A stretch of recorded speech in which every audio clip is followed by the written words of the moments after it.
साथियों नमस्कार, मैं हूं नीरज पटेल और आप देख रहे हैं नेशन जनमत। भारतीय जनता पार्टी संघ यानी कि मोदी योगी सरकार के लिए जो बात मैं पहले कहता आया हूं, आज उसी बात को और पुख्ता करूंगा। वो बात यह है कि ये दोनों ही सरकारें, ये पार्टी आरएसएस अपनी विचारधारा मानसिकता से समझौता नहीं करती।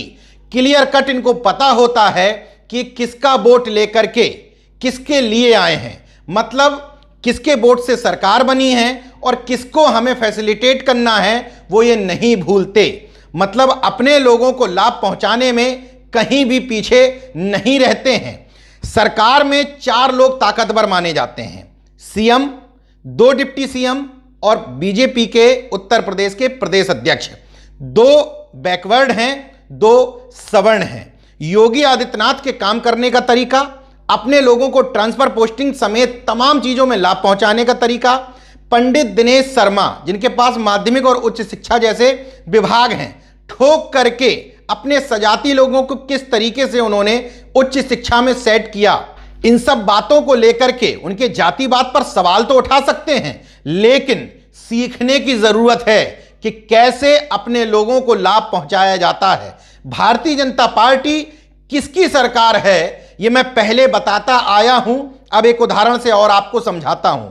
ईडब्ल्यूएस यानी कि गरीब सवर्णों का आरक्षण उत्तर प्रदेश में लागू होता है फरवरी 2019 से, लेकिन हैरत और आश्चर्य की बात देखिए कि 2016 में जो वैकेंसी निकाली थी अधीनस्थ सेवा चयन आयोग द्वारा, उन सैकड़ों भर्तियों में जो 2016 में निकाली गई थी, 2019 में आकर के ईडब्ल्यूएस आरक्षण लागू होता है। लेकिन शासन ने यानी कि योगी सरकार ने निर्णय ले लिया कि पुरानी सभी भर्तियों में गरीब सवर्णों को आरक्षण दे दो। यही बात मैं कहता हूं, पिछड़ों को आरक्षण लेने के लिए लंबी लड़ाई लड़नी पड़ी। मंडल कमीशन की रिपोर्ट लागू करवाने के लिए लड़ाई लड़ी, फिर लागू होने के बाद कोर्ट में मामला फंसा रहा, यानी कि तकरीबन 20-22 साल लड़ाई लड़ने के बाद पिछड़ों को आरक्षण मिल पाया। उसमें भी लगातार सेंधमारी होती है, नुकसान करने की कोशिश की जाती है। कोई डिमांड नहीं थी सवर्णों की, कोई आंदोलन नहीं चल रहा था। सरकार 4 दिन के भीतर बिल लाती है, अधिसूचना जारी हो जाती है, 4 दिन के अंदर सवर्णों को आरक्षण मिलने लगता है। ना कहीं उनको आंदोलन करना पड़ता है, ना सड़क पर उतरना पड़ता है। और तो और जो वैकेंसी पहले से लंबित हैं, 2016 में निकाली गई, 2018 में निकाली गई, उन वैकेंसी में भी उनको आरक्षण दे दिया गया है। आशुतोष मोहन अग्निहोत्री सचिव हैं अधीनस्थ सेवा चयन बोर्ड के, उन्होंने 24 अक्टूबर को एक आदेश जारी करते हुए कहा कि जो छात्र ईडब्ल्यूएस संवर्ग में आने वाले फॉर्म भर चुके हैं 2016 में या 18 में, अब उनके लिए हम फिर से एडिट वाली व्यवस्था लाते हैं और उस व्यवस्था के तहत वो छात्र उसी फॉर्म में एडिट करके ईडब्ल्यूएस कोटे से आवेदन कर सकते हैं। इसीलिए मैं बार बार आपको बताने की कोशिश करता हूं कि किसका वोट लेकर के किसको फैसिलिटेट करने की कोशिश की जा रही है। महज सवाल उठाने की बात नहीं है।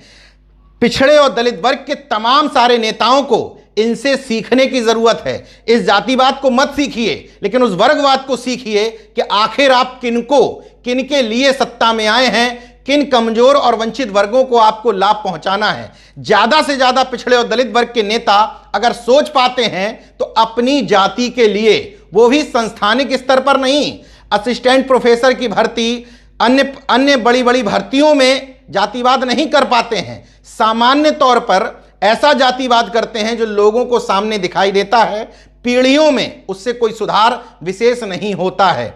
इसलिए आलोचना के अलावा इन तमाम सारी सरकारों से सीखने की भी जरूरत है। कार्मिक विभाग में मामला फंसा हुआ था।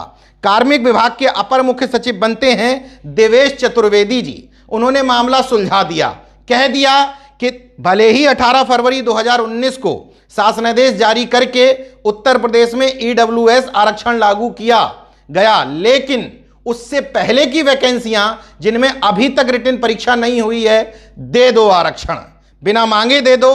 और फॉर्म में एडिट करने के लिए थोड़ा बहुत समय नहीं, 20-25 दिन का समय दे दो। आगामी 22 नवंबर अंतिम तिथि रखी गई है फॉर्म में एडिट करने की। जो 4 अलग अलग वैकेंसियां 2016 से लेकर के 2018 तक निकाली गई, उनमें सम्मिलित तकनीकी सेवा सामान्य परीक्षा 7 नवंबर 2016 को विज्ञापन निकाला गया था।